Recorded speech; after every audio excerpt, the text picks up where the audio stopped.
I love hunger, I love pain. You never see again. But the Isle of home is always on my mind.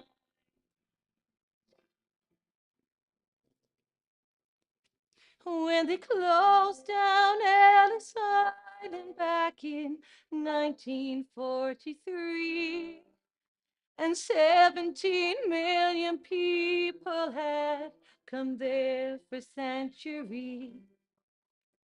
And Easter when I came there and I stepped out on its pier, I thought of how it must have felt when you're 15 years.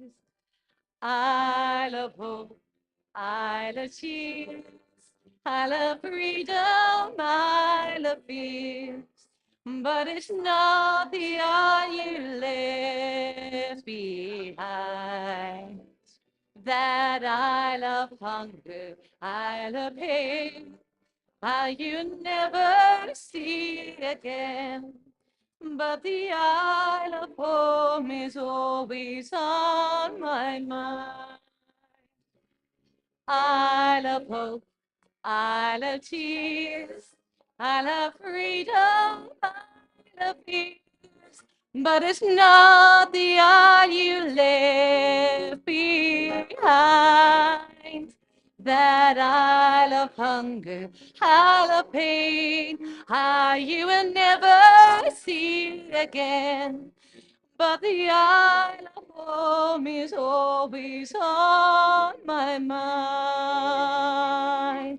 But the Isle of home is always on my mind.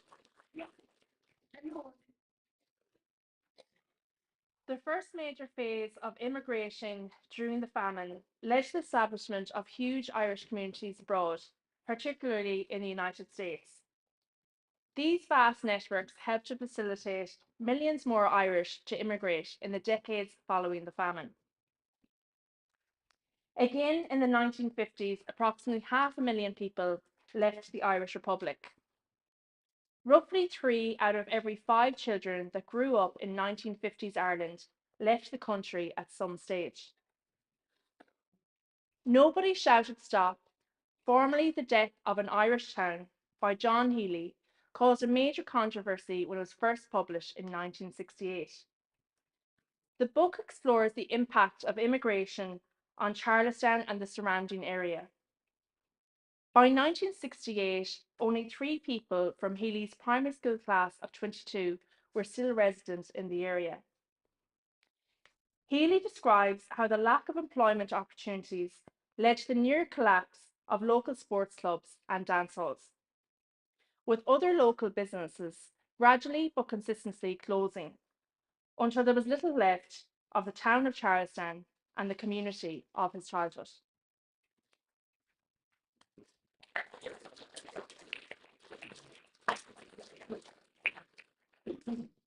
The second of our plays tonight, Half an Hour in Heaven, looks at life on the other side of the Atlantic, around the time that Healy was writing his book.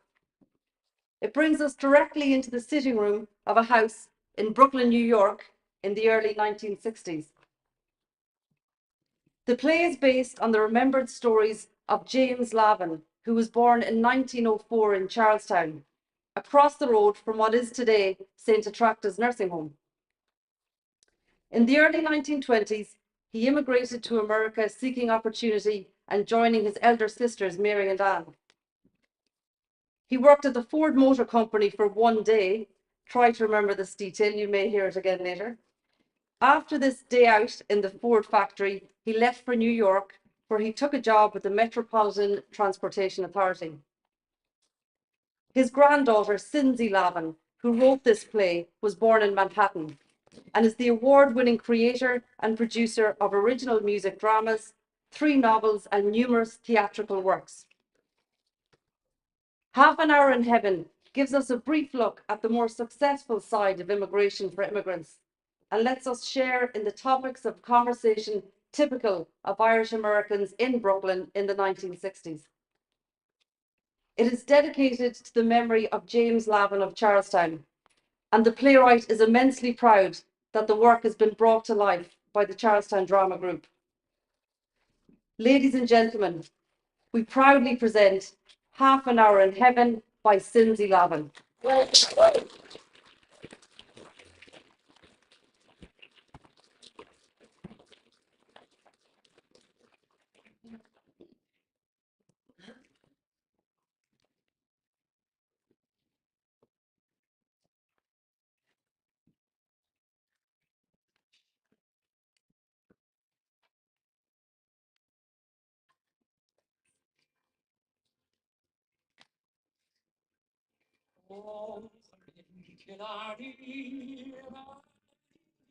Years ago, my mother sang a song to me in tone so sweet and low, just a simple ditty in her good old Irish way, and I did love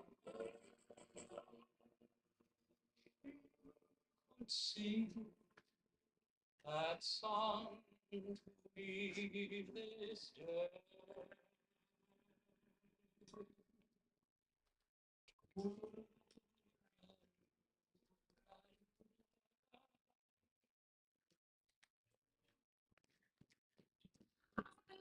on, John. Will you come away from there? Stop that. Just keeping an eye on things. To see. On the contrary, there's quite a lot to see. The Summoners seem to be having some kind of commotion over there. Ben Thompson still hasn't bought his law. It's been over a month now. He'd be the ruination of the neighbourhood. It's none of our business. It is. It can bring my property values down. Don't you No, oh, right, you are. And what is a law exactly? It's the calling card of the people who live in the house. And if that's the state of his front yard, God only knows what's going on behind closed doors. Well, wouldn't you like to know, you nosy old Parker? Come away from there. Now, Where would we be without Mrs. Montgomery's? it's not very nice. She's the dearest. Oh, my Lord. Praise you.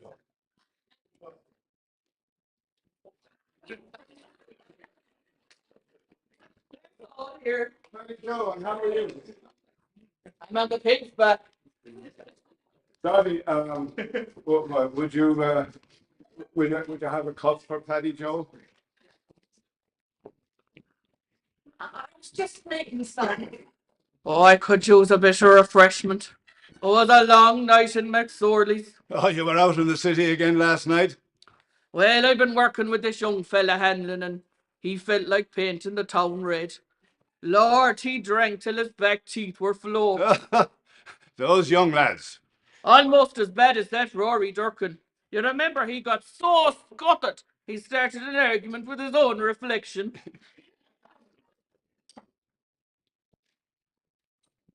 Oh, Mrs. Montgomery. Dottie's in the kitchen.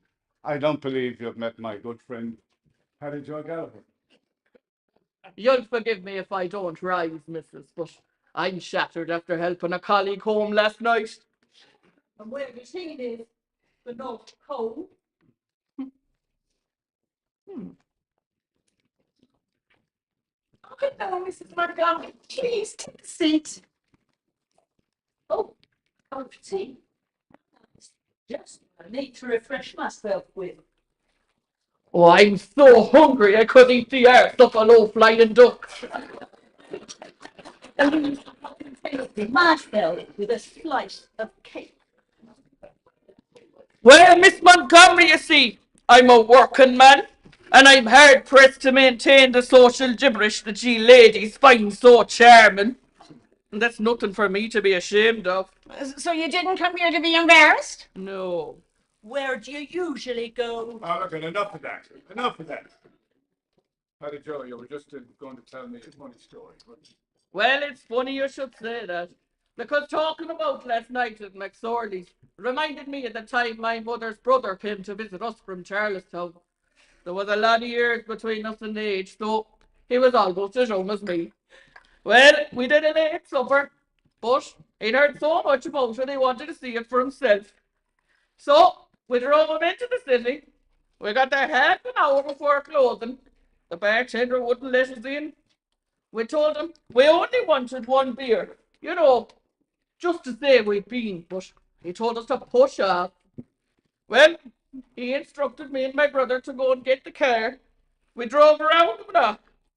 When we were coming round, we had no idea what he was up to.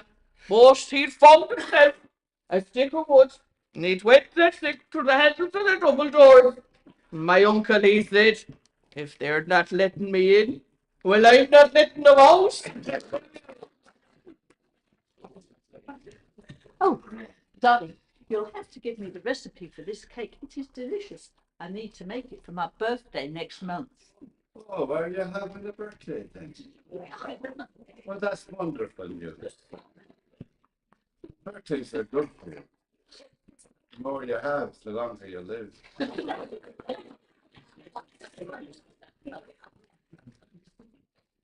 Did you hear about Maureen Flynn? The one who lives up the road from Mrs. Doyle. The girl who married the Maguire boy at Christmas time? Indeed. Her mother told me she had a baby last Tuesday. Easter's in 3 days.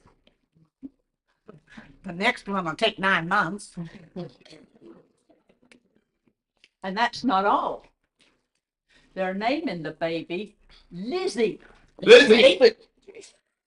No shit! I don't know what's wrong with young people these days, the trouble they're getting themselves into. I blame the movies. The Legion of Decency can hardly keep up with all the smut that's in films these days. It is disgraceful. I blame it on James Dean. All the mumbling in the films. You know, before that, people spoke properly. You could understand what they were saying. I always wondered, was he Irish? Oh, I hope not. All that mumbling led to a disrespect for authority, and from there, the breakdown of society was inevitable. Besides, when I was a lad, we were busy on the farm and milking cows and such. Boys nowadays have too much time on their hands, and that's what's turned them into juvenile delinquents. Right you are, Johnny. Right you are. Them Jubilee kids got that way by having too much time on their hands. And you know, it's not just the young that are acting foolish. Have you seen the Widow Doyle lately? Mutton dressed as lamb, and she had a skirt up to here. I had a shock myself lately. What was that, Paddy Joe? Well, I've this new fella at work, and I'm not sure exactly what his extraction is, but he's certainly not Irish. And we've been working for this fella on Quincy Street, you know. We've been building a shed in his backyard. He asked us to come tomorrow. Before I could say, of course not, the fella agreed. To work tomorrow? Exactly. And why is it you can't work tomorrow? On Good Friday, the day of our Lord's crucifixion. There isn't an Irish carpenter in the world who'll hammer a nail on Good Friday. Let me tell you, I was as shook as a hand at mass. No carpenter will drive a nail on Good Friday. So what are you going to do, Paddy? Well, I can't put myself at risk. The whole worksite will be cursed. Yes, cursed indeed. I'll have to stay at home. That will be best. Good man. That's what it's like to live here in Brooklyn. They just don't understand. There's plenty of Irish living here, probably more than at home. And as for the others, maybe they have their ways that we don't understand. There's a Jamaican lady living on the block now. Is there really? She's a nurse. She works over at the King's County Hospital. She's a very nice lady. I speak with her sometimes. She was telling, she keeps her front porch well filled with beautiful pots of flowers. She was telling me one day about all the spices she uses to fix her dinner. Sounds like something that would give me stomachache, but that's their way. Well, that's nothing. There's an Italian woman that lives on our block, Mrs. Macaroni or whatever her name is. Would you believe She was telling me how long it takes to boil a potato. You know, I said to her, don't you be standing here telling the Irish how to boil a potato. It's a different world. I tell you, I remember my first week here. Well, I went out to Coney Island like I used to at home. I lived on the beach. I woke up last. My family, my family thinking I was going to become a millionaire. I tell you, I learned three things when I came to America. One, that the streets weren't paved with gold. Two, that they weren't paved at all. And three, it was my job to pave them. Well, at least we have an Irish president nowadays. Here I move.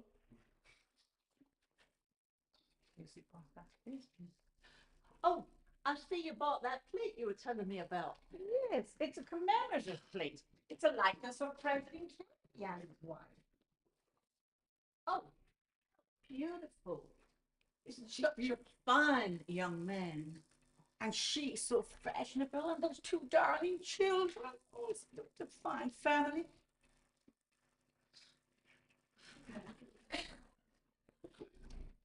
Glory be to God, they don't have any more children, or you know what they'll be saying. I sure waited a whole year now to find a reason to tear him down. He's a It was fine, hard enough to get them to believe he didn't have a hard line to the bow. President Kennedy. He'll show them. I hope he can balance a budget.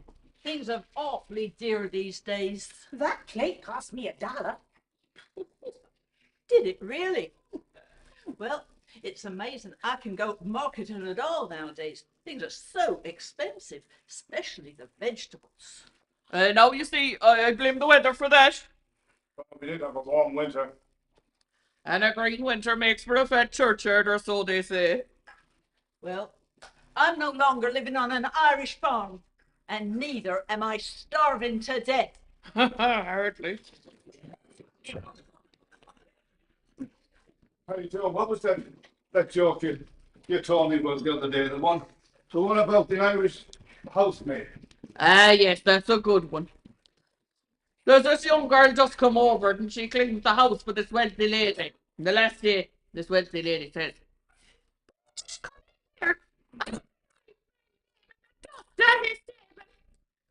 and Bridget says, it's education, ma'am.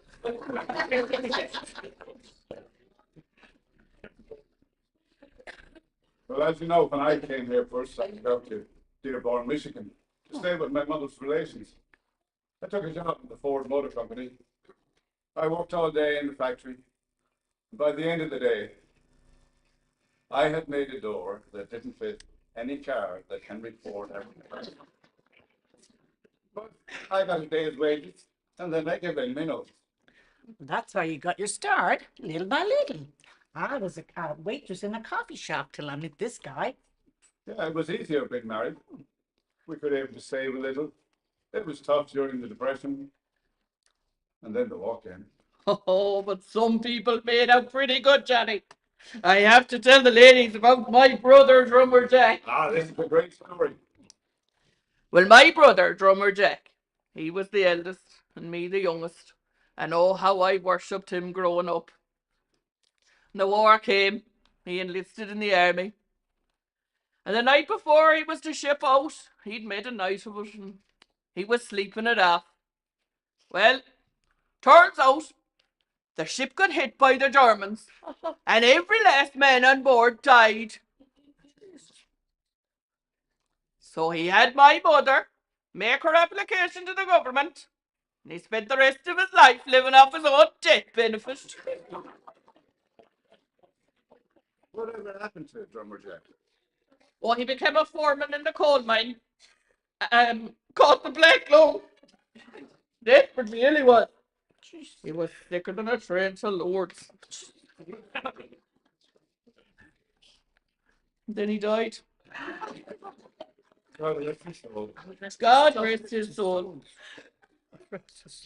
You know, I never know what the British government made of them. Dying twice.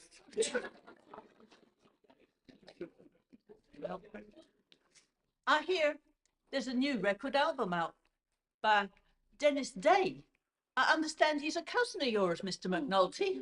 Yes, he is. I met him once. He lives out in California, in Hollywood, with the movie stars. He's a lovely fella and very generous. And has a fine tenor voice. Yeah, his mother and my mother were sisters. He has a brother, a physician. They're from the educated side of the family. Men like Dennis Day make me feel like I'm underachieving. Say, will we send one of the young bucks down to get us some beer? I'll buy the first round. Thank you very much, Paddy Joe. But it's Holy Week, and this morning at Mass, Father Brennan said that we should be making what sacrifices we can. I suppose you'll be offering up your suffering to the poor souls in purgatory, so. I will, and I thank you, Paddy Joe. And may you be a half an hour in heaven before the devil knows you're dead. Well, nice to be on my way. Happy Easter, Paddy Joe. Yes, thanks for stopping in, and don't get too far from yourself. If there was work in the bed, he'd sleep on the floor. Don't be such a scald. Say, did your boy Terence march with the Mayo men in the parade this year? No, he was too busy with his studies. Oh, was he now? Told you, John. Terence graduated from the Bishop Lachlan High. He's now a student at the Foreign University. Couldn't get into Notre Dame, eh? He wanted to stay close to home. Daddy tells me your Brian is doing very well for himself these Yes, days. he'll soon be joining the force. Well, he will, as long as he keeps away from that Lorne O'Reilly. Talking about a lad is up to no good. Ah, no, it's okay. We're down at Redtop Street. It's a good job our Brian was over at Mary's helping her move that couch. My word, someday Brian will have to arrest him. And will that be a fine thing? Well, I should be going too now. Thank you for the tea. Shall I come up with you in the morning and we walk up to the church together? It's supposed to be a fine day. Yeah. Happy Easter to you, Mr. McNulty. And to you, Mrs. Montgomery. I'll be going. So I'll see you tomorrow. See you then, dear. Very much. Looks very nice coast then. On weather on Good Friday doesn't bode well. Ah, forget all that weather nonsense. Come over here and read my tea leaves. You truly have the talent.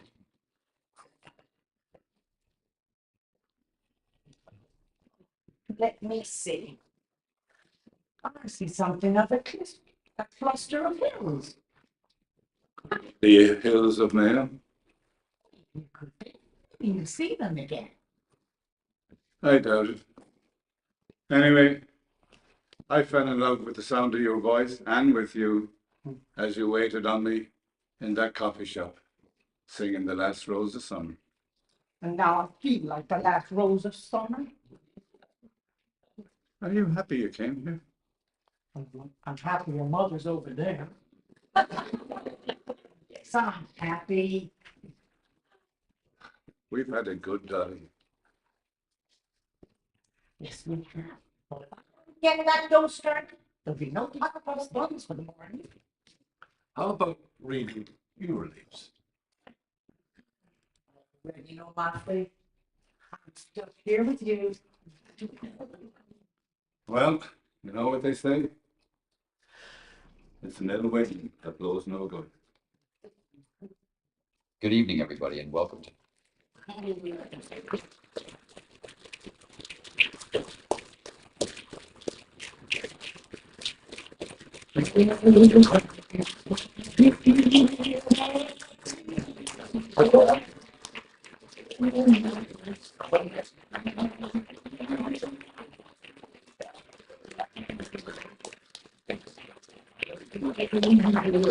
When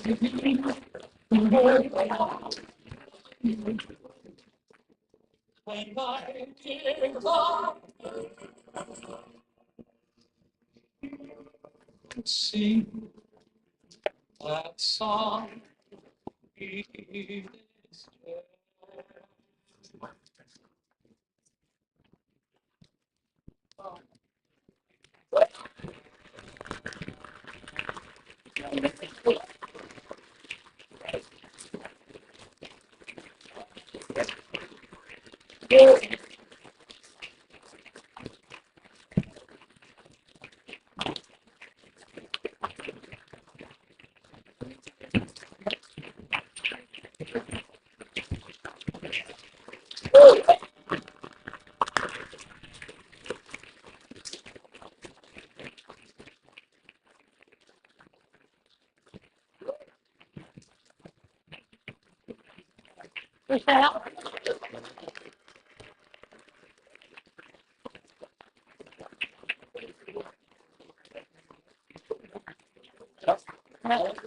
On up, on up.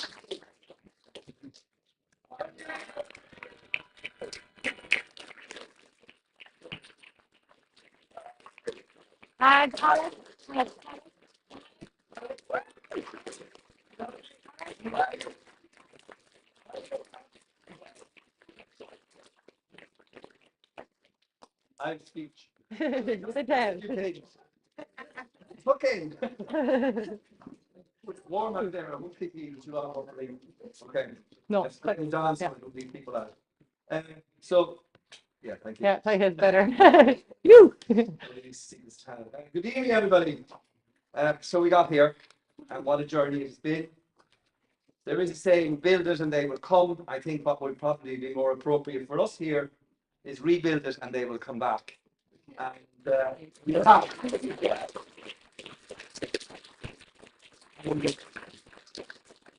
And for coming back, we sincerely thank you.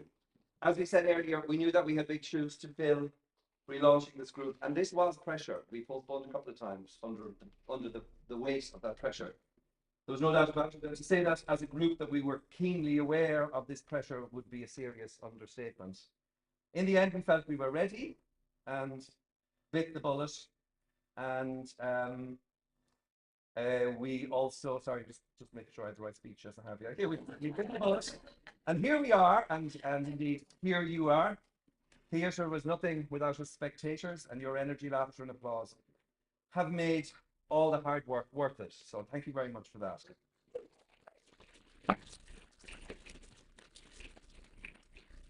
Of course, tonight it's not just you in this room that have shared in tonight's performance.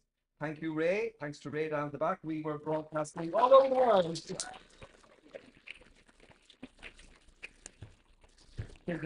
Hindenburg has gone global. Anyway, a shout out to our friends and family watching all over the world. And we have two very special guests tuning in tonight to the live stream. Cindy Lavin, who wrote Half an Hour in Heaven, is listening in. And Fiona Murphy in Chicago, the daughter of John Murphy, is also tuned in.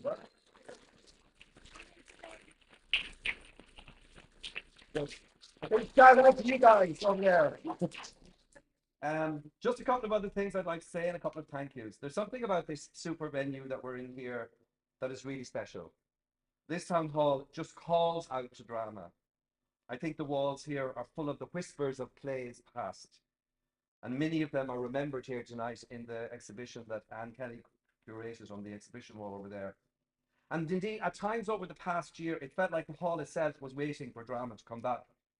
I know that all the stuff downstairs gives Leo and Matt just headaches, but for us, it gave us our set. It was all downstairs, and with Bernard's help and magic from the men's shed, it's up here now. And Bernard's in the front row there. Thank you.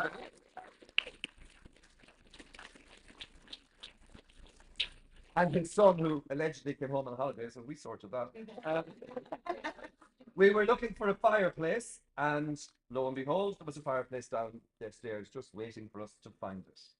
So maybe someday we'll get to close the circle and get back downstairs and perform in the main stage. That would be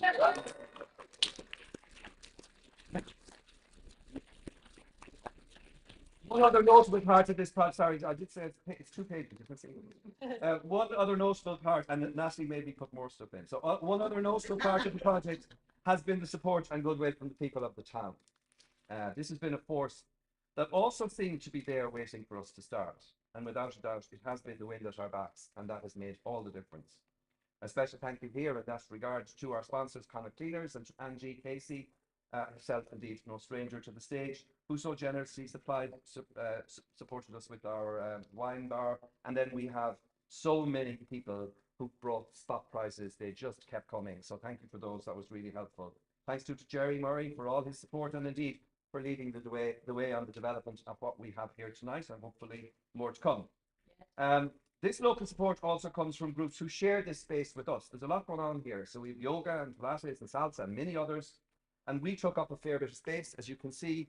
And they were also generous with accommodating all the baggage that comes with drama. And there's a lot of that.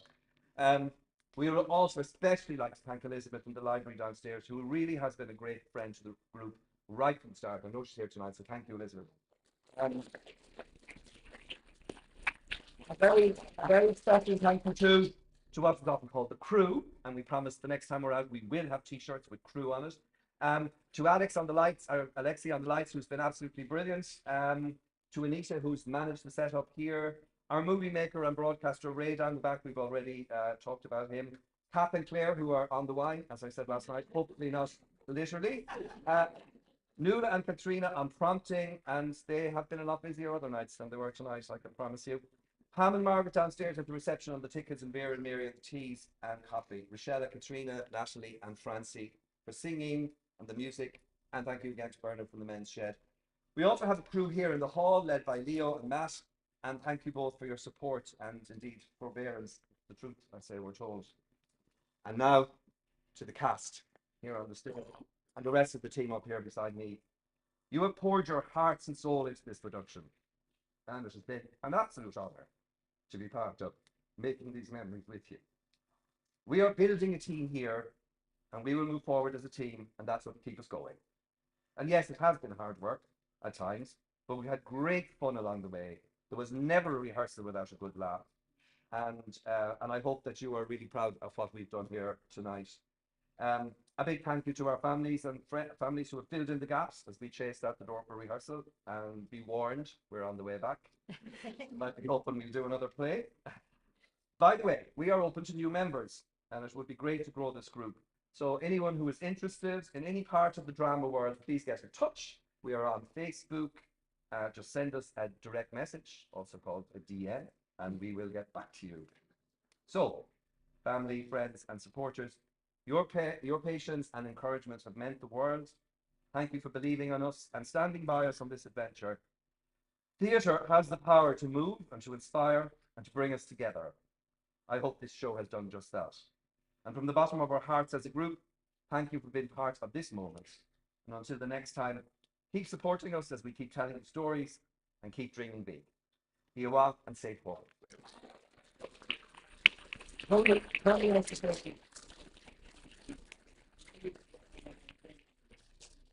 As chairman of this motley crew, it's painfully obvious now that without Jerry Groark, we wouldn't have done anything.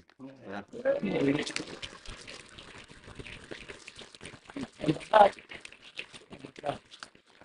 Thank you. Thank you. Now, follow me back. All right, thank you very much, everyone. We've had a great time. We'll be back. You're